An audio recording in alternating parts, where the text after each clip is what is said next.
Hello, everybody. My Okay. name is Jim Farmer. I am the festival director of Out on Film, Atlanta's LGBTQ Film Festival. This is our 37th year, and we have some amazing films in our lineup as always.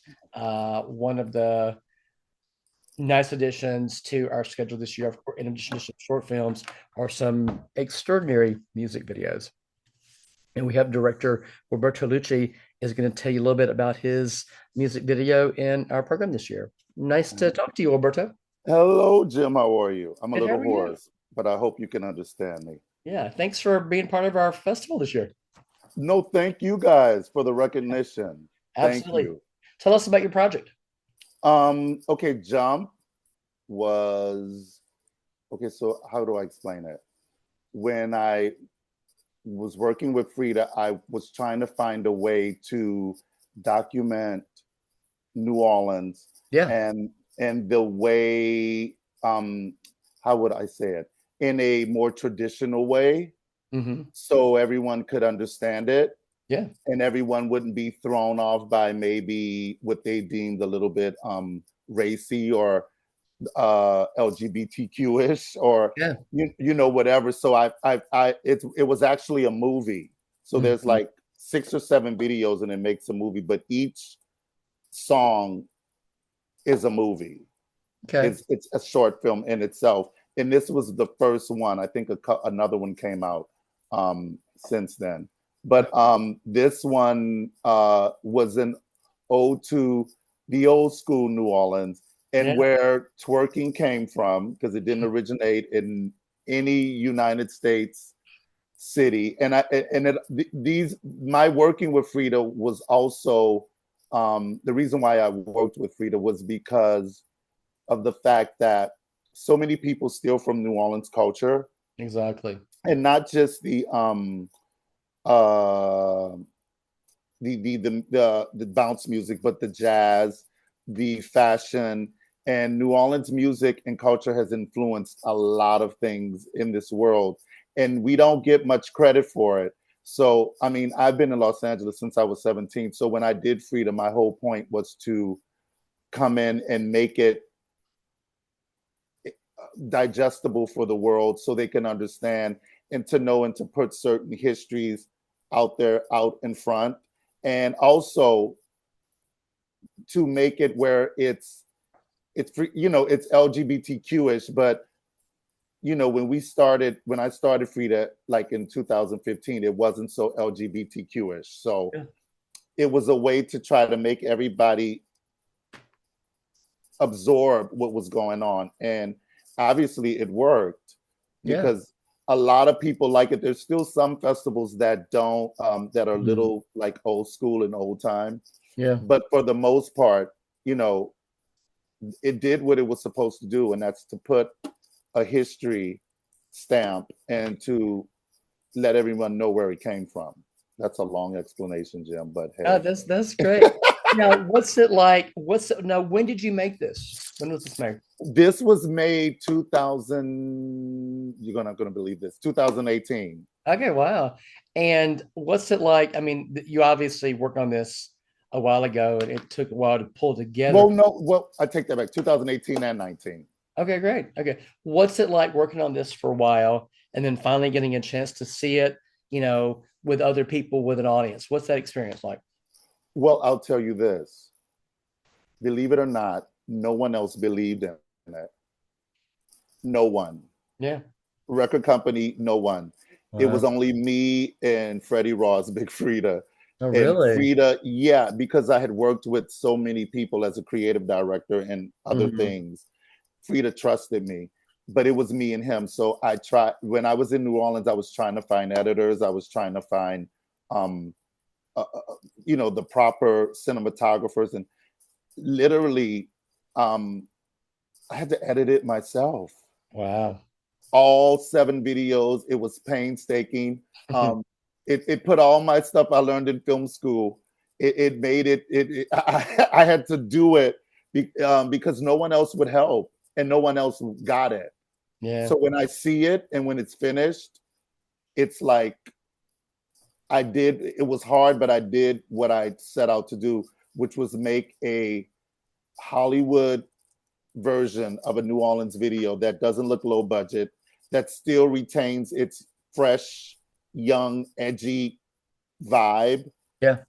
And it looks, I made it color. I did all kinds of things to make it look zonky and wonky Hmm.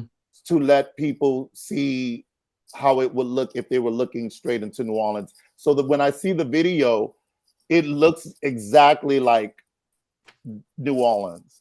That's It feel great. the colors, the exact way we got on the buses, everything that was said and everything that was done, it was the exact way. And you know what? There's also another thing that happened in there.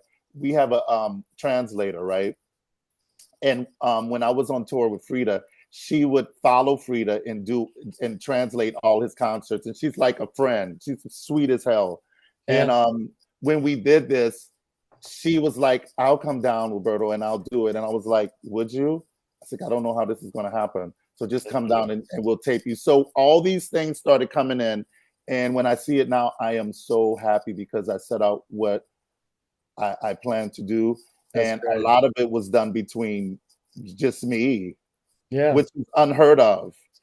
Yeah. What's it like working with Frida? It's like all of the other artists I work with, Freedia, they trust me. So Yeah. they don't really, it's like, even when Freedia doesn't understand, Freedia was like, "I'm gonna roll with you." And Hmm. I would say purple balloons, and Freedia would be like, "Okay." And then sometimes I would say purple balloons, and Freedia would be like purple and yellow balloons. So it's like that with all the artists. Once they trust you, um, we everything we worked on, we had a blast. Everything we worked on because we were having fun. And Freedia was just like me. Frida's like not that far. We're like the same age, so we both wanted to do the same thing Hmm. for the culture, and it's That's for New Orleans. Those people, the people in New Orleans need. They love the video because it's something that usually videos in New Orleans are kind of like a little low budget and like yeah. not. So they're like proud of it. So Freedia, that's where we were when we first started. We were like, I want to do stuff that is worldwide, universal, and not Exactly. just New Orleans, and get people to understand what's going on because people have a big problem with twerking, and people have a big problem with LGBTQ people. And still to this day, I know, I live in Los Angeles, which is a water coast, but there's still people that, believe you me, record companies, and even with some of these festivals, some people still are old school way of thinking. So I've won a lot of other festivals, but when I at the last minute, my assistant was like, I said, "Should I just do Outfest and do a couple of them?" I said, "It's like I don't want it to just be I don't want it to seem like it's a gay thing, you know what I mean? But should I and do it? That's what it's for. That's what it's, give someone a chance to see it and want to do something else and inspire somebody." So, and it's been overwhelming because almost everyone we went in, they're accepting us. So, That's great. That's great. Um, Final question. You mentioned that these music videos all together, are going to be a film. When are those available now, or how can one see all these projects together? I don't know. We premiered it in New Orleans Okay. at the New Orleans Film Festival, Hmm. like years, like I think it was right before pandemic. Yeah. And because I don't know how we would see it. I think I might put it together and freshen it up Okay. and really and maybe get some you know contact Freedia and get some more snippets because I have tons of footage. I was taping everything while I was working with Freedia Yeah. for years. So it may be bigger than what it is because it was supposed to be like a lemonade um, type of long form video that Yeah. played like a documentary. So it's still, I guess it still works, but I haven't even thought about that because I'm just putting things out there so people can see it. Exactly. And like I said, it's been overwhelming. That's So great. I'm That's happy. Yeah, we are so happy to have this as part of our festival this year. Thank you much for sharing it with us and our audience. Okay, the program is titled Music, Matinees, Memories, and More. It's an extraordinary program featuring music videos, narrative films. It's a really overwhelmingly good program. It premiered today in Atlanta and is now streaming for the next week. Don't miss it. There's some extraordinary stuff there. Wilberto Lucci, thank you for joining us, telling us about Jump. And again, thank you for bringing this to our attention. Thank you. Thank you. Thank you. Absolutely. It's nice talking to you. Okay, you too. Thanks.